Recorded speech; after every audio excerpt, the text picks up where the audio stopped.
Who is the worst traitor in human history? Voiced by Reddit Rabbit. Corfitz Ulfeldt is not well known outside of Scandinavia, but very bad. In a quick recap, he was in a top position under the Danish king in the mid-1600s, but did a bunch of corrupt stuff, allegedly, and fled to Sweden, who had been the mortal enemies of Denmark for hundreds of years. Here he started working for the Swedish king, and didn't just tell him every Danish secret he knew, but deliberate did everything he could to enrage the Swedes against the Danes, so they would declare them war. After a few years he succeeded, and he didn't just help the Swedish troops from the front lines, again with a bunch of important information about the Danish army and the landscape. He also let the Swedish king borrow insane amounts of money from him that he had stolen from the Danish treasury, money that was then used to buy mercenaries for the invasion. The Swedes won, and Ulfeldt got his own lands back, and even a Danish island for his troubles. But it wasn't long before the Swedish king also started being annoyed with Ulfeldt, who now fled back to Denmark, where he was arrested.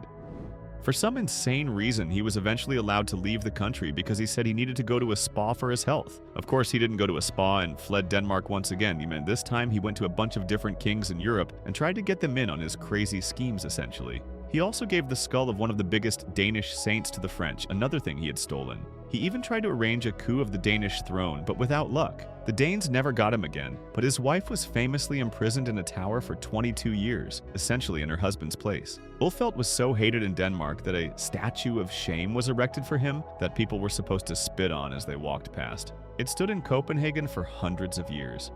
Campbells at Glencoe were pretty despicable. Edit for reference. The Glencoe Massacre, 1692, was a brutal episode in Scottish history where government soldiers, many from Clan Campbell, under orders from King William III, killed 38 members of Clan MacDonald of Glencoe.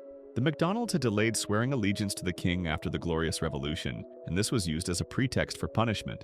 The most infamous part was that the Campbell soldiers had been living as guests among the MacDonalds for nearly 2 weeks, sharing food and shelter before turning on them in the early morning hours. It wasn't just a massacre, it was a betrayal, seen as a chilling example of state-sanctioned violence and clan politics.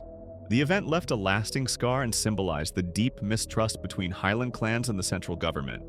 I might be biased, but Pol Pot, he turned on his own country and brought upon the slaughter of millions of innocent men, women, and children. They say he preferred to use hammers on his victims to conserve ammunition. A good friend of mine married into a family who escaped. Her husband's parents were part of Pol Pot's house staff, and their first 6 children were murdered by his regime. Yet they were forced to spend their days after losing their children working to serve him and be pleasant to him. He was born very shortly after they escaped to the US, and obviously they don't really talk about it, but the grief his family carries must be crushing. His mom is so kind and gentle. I treasure watching him be a dad and seeing his beautiful daughter growing up with a big, loving family.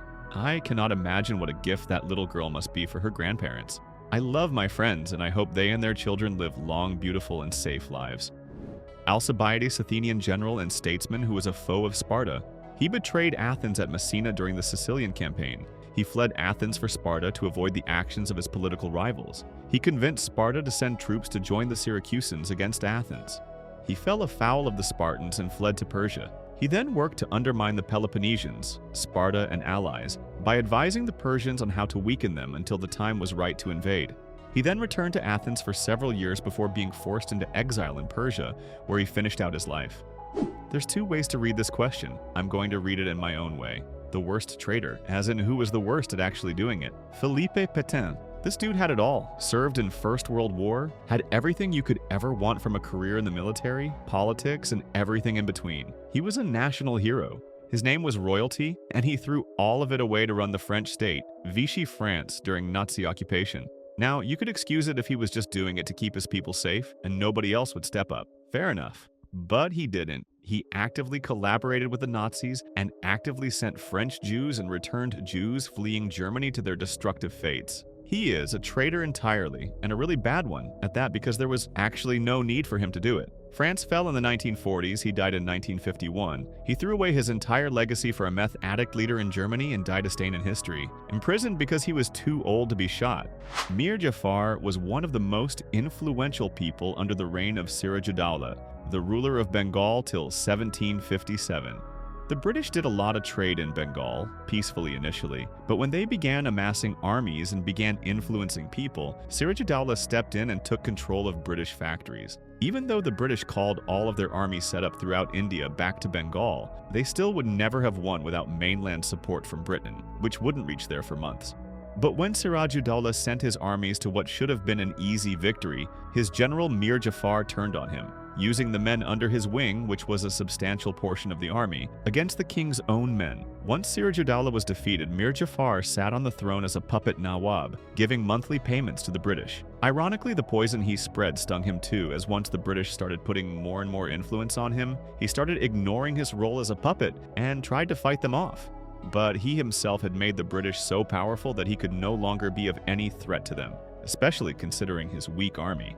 That's how this betrayal won the British their first war in India, and also led them to rule Bengal themselves. It's entirely possible that it was this betrayal that led to the British being strong enough to take over the country, leading to 190 years of plunder, of wealth today's elite could only dream of. John Anthony Walker. My dad started in signals intelligence as an airman in 1966. Did that in uniform for 21.5 years, then another 14 as a civilian executive with 2 or 3 alphabet agencies. He was intimately acquainted with the systems Walker betrayed. More importantly, he was officially read in to the extent of that betrayal. It literally haunted him for the rest of his life. I took care of him in his last months, and he told me the amount of damage Walker did was almost impossible to comprehend. Craziest part of this story is that the Soviets had nothing on this guy. He straight up walked into the Soviet embassy in DC during the golden age of espionage and negotiated a salary for himself, all because he was a broke drunk. Former submarine radio man here? This guy fucked us so hard. Our crypto handling procedures completely changed because of this shit stain. The 2-person integrity system was implemented where handling communication crypto requires 2 trusted people so that no single person ever has access to handle it. As for the damage Walker caused, yeah, we won't ever know. Russia intercepts and stores our encrypted communication in hopes of breaking the encryption one day. Walker allowed them to break the encryption. This meant Russia probably knew if we were having any troubles and knew how to make those troubles worse.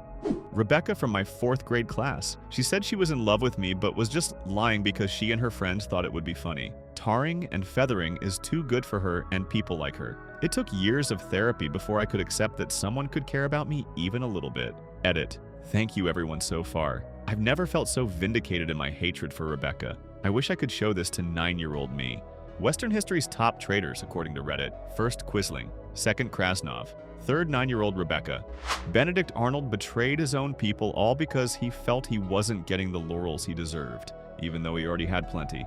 When the British learned there was a man on the inside feeding them info, they thought it was a low-ranked soldier. When they found out it was actually a decorated man, they were really annoyed, but kept face as they needed Arnold to play his scheme out. It was seen as a massive dishonor that an officer with responsibility over other soldiers would betray his own men. In the end, when he defected to the British, they gave him a lower rank than they promised, paid him less than he expected, and a lot of the British made it known they did not respect him for his actions. When he eventually died in London, his funeral was completed without military honors, which is about as "fuck you, you scummy twat" as it would get in gentleman terms at that time. I mean, there's Wu Sangui, who opened the Shanghai Pass to the invading army and betrayed his entire country. Is there anyone who comes close or surpasses him in the magnitude of their treachery and betrayal? We're looking for a single person, more or less, but close-knit groups of individuals are accepted as answers too, provided they were acting entirely as one, and they were not the size of an army. The Ming Emperor commits suicide after the rebels took over Beijing. Wu Sangui was dealing with the rebels who killed his entire family in Beijing. Of course, the rumor is that he was most upset about one of rebel commander took his favorite concubine. I read a book about this a while ago. I have sympathy for him. First of all, the Ming dynasty was practically finished. I read that his army was basically the last hope. Secondly, the Manchus were not the most pressing threat. That was the rebels, who apparently had 1 million men, probably exaggerated. Also, the rebels killed his father, Azarc. There was not a chance that he would ever support them against anyone. I think he had to save his own skin once the Ming government collapsed. Then there was the actual battle, which was described very dramatically in my book. Wu's army fought the rebels, and the Manchu commander purposely held his forces back. When the armies were nearing their breaking points, the Manchus charged through a sandstorm and routed the rebels. 10,000 warriors with shaved foreheads and braids was the description of the Manchus. Wu got used outmaneuvered, but I don't blame him at all for siding against the rebels. I would have sided against them too in his position. Voiced by Reddit Rabbit, thank you for watching. Don't forget to leave a like and subscribe, it helps us grow.